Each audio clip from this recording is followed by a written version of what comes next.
Assalamualaikum warahmatullahi wabarakatuh. Perkenalkan, nama saya Wanda Janinarta, Prodi PSP rating 2024. Saya ingin mengerjakan tugas MK Iktiologi, yaitu soalnya satu, faktor apa saja yang mempengaruhi bentuk insang ikan. Jelaskan contoh kasusnya. Faktornya adalah kadar oksigen dalam air. Dua, aktivitas dan metabolisme ikan. Ketiga, ukuran dan jenis ikan. 4, adaptasi lingkungan dan cara hidup. 5, kandungan pluton di air. Contoh kasusnya seperti ikan lele hidup di perairan yang berlumpur, oksigennya rendah, dan mengatasi kondisi ini. Insang lebih besar dan ia memiliki organ tambahan seperti labirin. Yang kedua, contoh kasusnya ikan mas di dalam kolam seperti air dengan aerasi buruk akan menunjukkan pertumbuhan insang yang lebih besar dibandingkan ikan di kolam kaya oksigen. Contoh kedua, mengapa kondisi insang dapat menjadikan bioindikator kesehatan ikan? Karena insang adalah organ utama pernapasan yang langsung berinteraksi dengan lingkungan air. Berikut alasan mengapa insang dapat indikator yang lebih baik.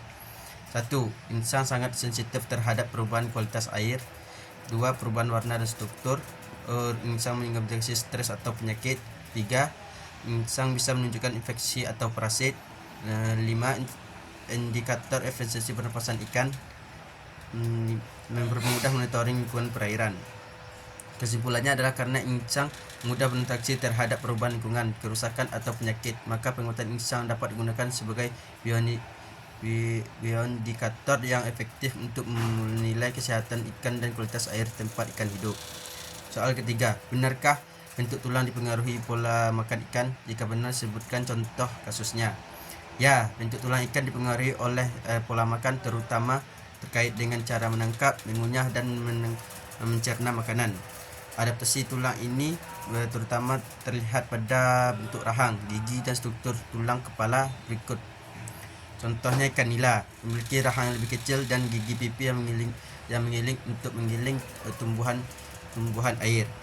Yang kedua, contoh kasusnya ikan piranha memiliki rahang kuat dan gigi tajam berbentuk segitiga untuk menggigit dan mencabik daging mangsanya.